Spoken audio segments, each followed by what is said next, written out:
Hello guys, చాలా మంది అయితే స్పీడ్ అనే టాపిక్ పైన అయితే లాంగ్ వీడియో చేయమని అడుగుతున్నారు. అందుకే నేను ఆ టాపిక్తో మీ ముందుకి వచ్చేసా.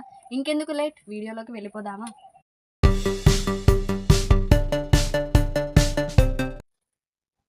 అసలు స్పీడ్ అనే టాపిక్ చాలా మందికి చాలా టఫ్గా అనిపిస్తుంది. ఇది ఫిజిక్స్లో ఉండే టాపిక్. చాలా కాంపిటేటివ్ ఎగ్జామ్స్లో దీనికి ప్రిఫరెన్స్ ఇస్తున్నారు. దీనిపై న్యూమరికల్ క్వశ్చన్స్ అడుగుతున్నారు. సో టఫ్గా అనిపించే టాపిక్ని ఈజీగా చేయడానికి, ఎక్స్ప్లెయిన్ చేయడానికి అయితే మీ ముందుకి వచ్చేసా గైస్. సో ఫస్ట్ ఇప్పుడు మనం స్పీడ్ యొక్క డెఫినేషన్ చూద్దామా? Speed is the distance travelled by an object per unit of time. Speed అంటే ఒక ఆబ్జెక్ట్ యూనిట్ టైంలో ట్రావెల్ చేసే డిస్టెన్స్నే మనం స్పీడ్ అని చెప్పవచ్చు.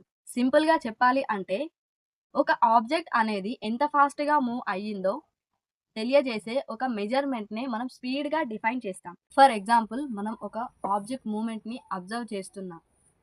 అది సెకండ్స్ ఆర్ మినిట్స్లో కొన్ని కిలోమీటర్స్ ఆర్ మీటర్స్ వరకు అయితే ట్రావెల్ చేస్తుంది. సో మనకు ఏం కావాలి? ఇప్పుడు స్పీడ్ కావాలి. సో అది చేసిన డిస్టెన్స్ ఎన్ని కిలోమీటర్సో ఆర్ మీటర్సో దానిని తీసుకొని మనకి వెళ్ళడానికి, అంటే ఆ డిస్టెన్స్ని చేరుకోవడానికి పట్టిన టైంని తీసుకొని ఆ టైంతో డిస్టెన్స్ ఎంత ఉందో డివైడ్ చేస్తే మనకి స్పీడ్ వాల్యూ అనేది వస్తుంది. ఇంకా బాగా అర్థం కావడానికి న్యూమరికల్ ఎగ్జాంపుల్ చెప్తా. ఒక కారు 100 కిలోమీటర్స్ ట్రావెల్ చేసింది. అయితే అది 100 మీటర్స్ ట్రావెల్ చేయడానికి దానికి 2 అవర్స్ అయితే పట్టింది. ఎంత? 2 అవర్స్. అయితే మనం ఇప్పుడు స్పీడ్‌ని క్యాలిక్యులేట్ చేయడానికి ఫార్ములా ఏంటి? Speed equal to distance by time. అంటే మీనింగ్ ఏంటి? డిస్టెన్స్‌ను టైంతో డివైడ్ చేస్తే మనకి స్పీడ్ వాల్యూ అనేది వస్తుంది. సో ఇక్కడ ఏమన్నాం మనం ఇప్పుడు? ఆ కారు ఎన్ని కిలోమీటర్స్ ట్రావెల్ చేసిందంటే 100 కిలోమీటర్స్ ట్రావెల్ చేసింది. ఎంత టైంలో? 2 అవర్స్ టైంలో. అయితే మనము డిస్టెన్స్ ఏంటి ఇప్పుడు ఇక్కడ సబ్స్టిట్యూట్ చేయాలి. డిస్టెన్స్ 100 కిలోమీటర్స్, టైం వచ్చేసి 2 hours. So speed equal to 100/2 చేస్తే ఆన్సర్ ఏమొస్తుంది? 50 వస్తుంది. ఓకేనా? అది స్పీడ్ వాల్యూ అవుతుంది. నెక్స్ట్ చూద్దామా? స్పీడ్కి యూనిట్స్ కూడా ఉంటాయి. డిఫరెంట్ టైప్ ఆఫ్ యూనిట్స్ ఉంటాయి. మీటర్ పర్ సెకండ్ వాల్యూకేమో ఎస్ఐ యూనిట్, కిలోమీటర్ పర్ అవర్కేమో daily life conversion. 1 metre per సెకండ్కి 3.6 కిలోమీటర్ పర్ అవర్ ఉంటుంది.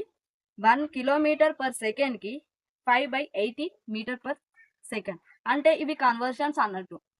మీటర్ పర్ సెకండ్ అనేది కిలోమీటర్స్లో కన్వర్ట్ చేయడం, కిలోమీటర్స్ని మీటర్ పర్ సెకండ్లో కన్వర్ట్ చేయడం. ఫర్ ఎగ్జాంపుల్ చూద్దామా? 72 కిలోమీటర్స్ పర్ అవర్ని మీటర్ పర్ సెకండ్లో కన్వర్ట్ చేస్తే 72 ఇంటూ 5/18ను మీటర్ పర్ సెకండ్లో మనం ఇప్పుడు కన్వర్ట్ చేయాలి. ఆన్సర్ ఏమొస్తుంది? 20 మీటర్ పర్ సెకండ్ ఆన్సర్ వస్తుంది. అంతేనా?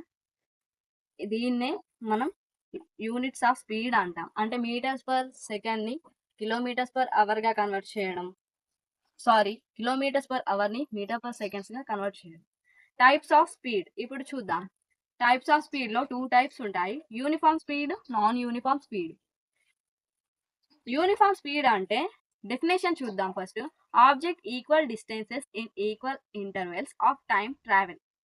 దీన్నే యూనిఫామ్ స్పీడ్ అంటారు. అంటే మీనింగ్ ఏంటంటే ఒక ఆబ్జెక్ట్ ఈక్వల్ డిస్టెన్స్ని సేమ్ టైం, అంటే ఫర్ ఎగ్జాంపుల్ ఒక కార్ వెళ్తుంది. ఆ కార్ వెళ్ళేటప్పుడు 100 కిలోమీటర్స్ పర్ 2 అవర్స్ వెళ్ళింది. దాని తర్వాత ఇంకో 100 కిలోమీటర్స్ సేమ్ టైం 2 అవర్స్లోనే డిస్టెన్స్ని రీచ్ అయింది. సో దీన్నే యూనిఫామ్ స్పీడ్ అంటారు. Object equal distances in equal intervals, అంటే ఈక్వల్ టైంలో ఈక్వల్ డిస్టెన్స్ని ట్రావెల్ చేస్తుందని మీన్. దీన్నే యూనిఫామ్ స్పీడ్ అంటారు. Next non uniform speed. Non uniform speed వచ్చేసి totally opposite to uniform speed అండి. Object different distances in equal time intervals travel. ఇది definition of non uniform speed. ఇంకోసారి చెప్తా వినండి. Object different distances in equal time intervals travel అంటే meaning ఏంటంటే, ఇప్పుడు ఒక ఆబ్జెక్ట్ ఉంది, 100 కిలోమీటర్స్ 2 అవర్స్లో వెళ్ళింది. నెక్స్ట్ 100 కిలోమీటర్స్ 5 అవర్స్లో వెళ్ళింది. ఇక్కడ ఈక్వల్ ఉందా? టైం అనేది లేదు. సో దాన్నే నాన్ యూనిఫామ్ అంటారు. అందుకే అన్న నేను, నాన్ యూనిఫామ్ అనేది యూనిఫామ్కి టోటల్ ఆపోజిట్ ఉంటుంది. అందులో ఈక్వల్ ఉంటుంది మొత్తం, ఇందులో ఈక్వల్ ఉండదు. Average speed. Total or total time.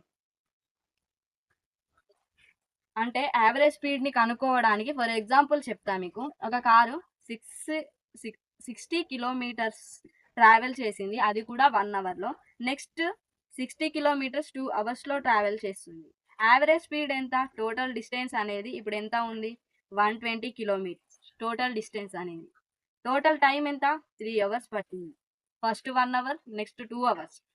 Kilometres కూడా first 60 minutes, next 60 minutes equal to 120. So average speed వచ్చేసి 40 కిలోమీటర్స్ అవుతుంది. మన ఫార్ములా తెలుసు కదా, 120/30 చేస్తే మనకి 40 కిలోమీటర్స్ ఆన్సర్ వస్తుంది. స్పీడ్ ఫార్ములా తెలిస్తే కనుక్కోవడం మనకి చాలా ఈజీ. Speed versus velocity. స్పీడ్కి వెలాసిటీకి ఉన్న మెయిన్ డిఫరెన్సెస్ ఏంటో తెలుసా? స్పీడ్కి డైరెక్షన్ ఉండదు, వెలాసిటీకి మాత్రం డైరెక్షన్ ఉంటుంది.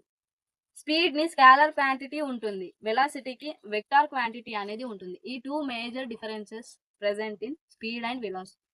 ఓకే, ఫర్ ఎగ్జాంపుల్ ఒక కారు 60 కిలోమీటర్స్ ట్రావెల్ చేసింది ఈస్ట్ సైడ్. దీన్నే మనం వెలాసిటీ అని అంటాం. డైరెక్షన్ ఉంటుంది, ఈస్ట్ అని ఇక్కడ మెన్షన్ చేశాడు కదా.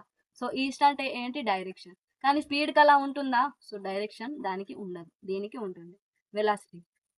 Distance, time per graph. Graphs గురించి ఇప్పుడు తెలుసుకుందాం. గ్రాఫ్స్ ఎలా తెలియజేస్తారంటే స్ట్రేట్ లైన్ ఏమో యూనిఫామ్ స్పీడ్గా మెన్షన్ చేస్తారు, అంటే కర్వ్ లైన్ని నాన్ యూనిఫామ్ స్పీడ్గా డిటెక్ట్ చేస్తారు.